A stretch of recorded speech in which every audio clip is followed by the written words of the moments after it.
Sapoti Rahby Digital leo kwa kununua t-shirt nzuri na bora kabisa kwa bei ya shilingi 50,000 tu. Mapato yote yatatumika kukuza na kuimarisha huduma zetu ili tuendelee kukuletea kazi bora zaidi. Weka oda yako sasa. Kumbuka kuwa malipo haya ni kwa ajili ya sapoti na sio biashara ya kawaida. Na kwa atakaojiunga na programu hii watatambuliwa rasmi kama wanafamilia wa Rahby Digital. Tushirikiane kuijenga Rahby Digital. Kwa pamoja tunaweza.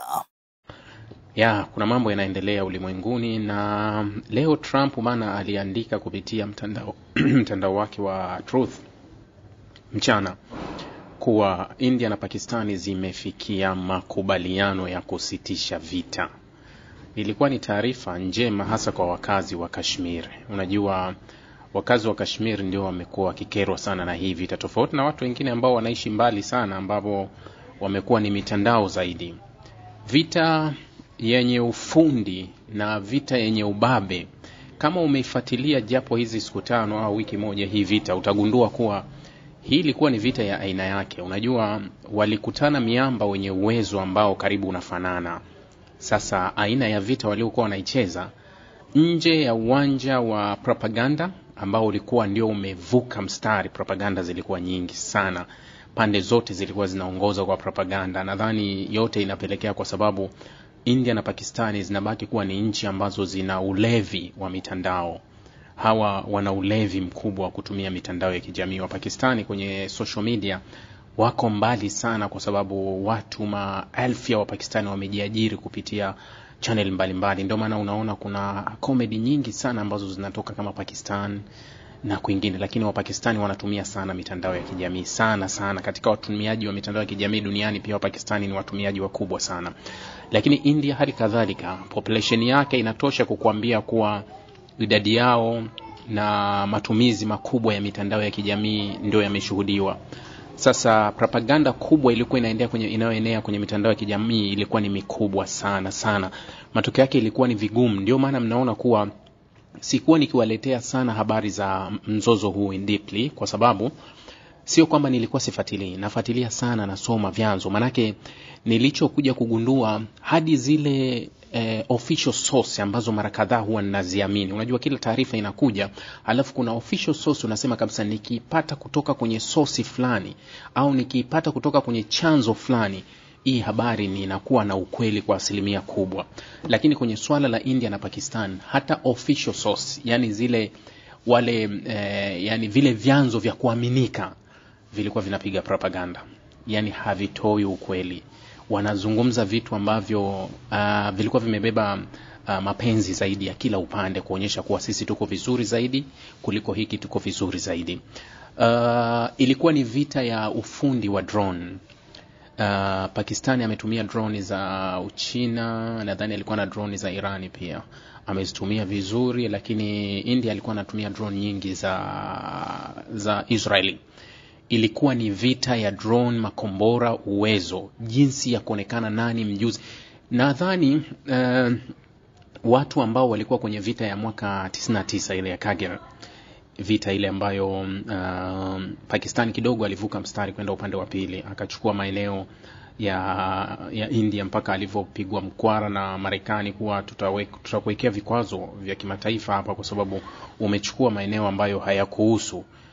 Baada ya vile Pakistani akaamua kujiondoa kwenye huo mzozo mwaka 99, kwenye mzozo kama mwaka 99. Yeye alikuwa kaishachukua kabisa maeneo ya India, kwa hiyo aliamua kupisha. Mwaka 2002 pale walipokaribia kuingia kwenye mzozo, nadhani waziri wa mambo ya nje wa Marekani alikuwa Colin Powell. Mnamkumbuka yule Colin Powell? Nadhani Colin Powell alishafariki. Alikuwa ni Colin Powell. Alikuwa Colin Powell wakati wa urais wa George Bush mdogo. Sio Bush mkubwa, yeye alikuwa ni Bush mdogo. 2001, unajua Bush mdogo aliingia 2001 mpaka 2009. Alikuwa waziri wa mambo ya nje Colin Powell, ambaye nafasi yake ilikuja ikachukuliwa pia na yule mwanamama mnakumbuka, Condoleezza Rice. Hawa wanasiasa ndio nafasi yake ilichukuliwa na Condoleezza Rice. Kama nakumbuka, Colin Powell ndio alikuwa waziri wa mambo ya nje, na yenyewe alisuruhisha hilo swala. Na kumbuka Colin Powell alifariki 2021. Alikuwa mtu mzima sana. Alikuwa na miaka zaidi ya 80 wakati anafariki. Alifariki 2021 Colin Powell. Kabisa. Nakumbuka. So wakati huo waliweza kusuluhishwa kwa hiyo staili. Walisuluhishwa na hawakufikia mbali zaidi kwa sababu Marekani aliingilia kati. Mara hii wanasema kuwa nguvu ya Marekani, nilisema kuwa kwenye hili swala la Pakistani na India, Marekani hana njia zaidi ya kujitosa kuumaliza huu mzozo.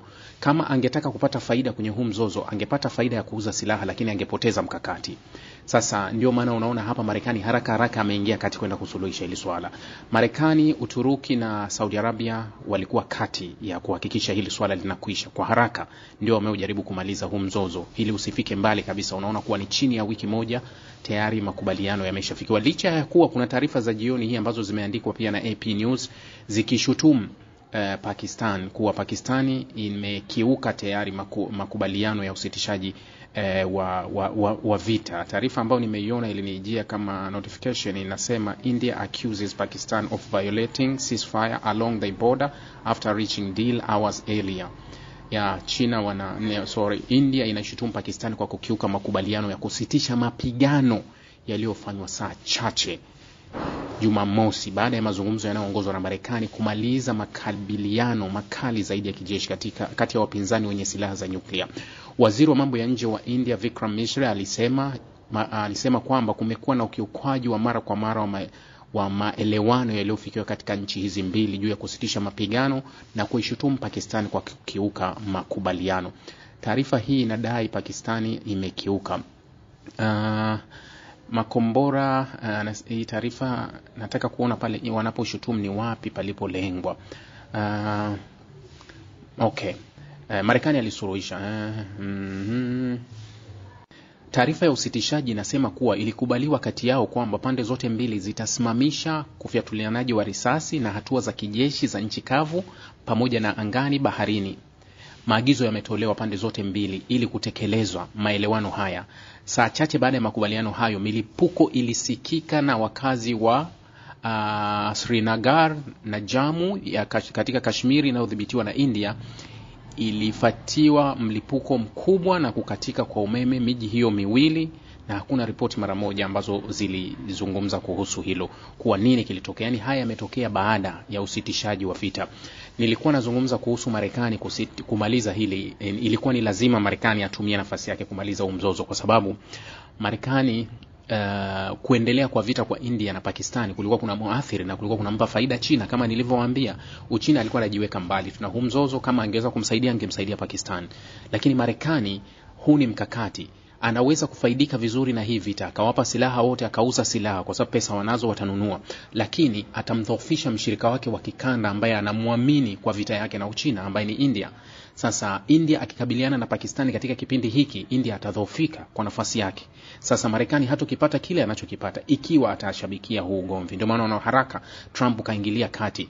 Licha ya kuwa kama anaonekana vile hakuwa amefuatilia hili swala, yani kama vile alikuwa halijali, alikuwa ameliweka pembeni, na hata alivyokuwa akihojiwa anasema nafikiri watamaliza. Nadhani kuna kitu ambacho Trump hivi sasa anakifanya, na mimi sasa naanza kukielewa taratibu. Trump kuna vitu hazungumzi moja kwa moja, lakini chini kwa chini anafanya kitu. Unakuja kuona anataka mambo yake ni ile nadharia ya, yani kama vile nchi alikuwa anaiendesha kibiashara. Nadhani nadharia ya wafanyabiashara ilivyo kuficha taarifa, halafu unakuja unaona matokeo kuwa wafanyabiashara hawawezi wakatoa maelezo ya wao wamefanikiwa wapi, walifanyaje, ikawaje, ikafanya nini. Utashangaa tu siku ngapi watu wametengeneza kitu fulani na kimekuja lakini mipango ya chini huwezi kuifahamu. Hawathibitishi ile mipango yao ya wazi.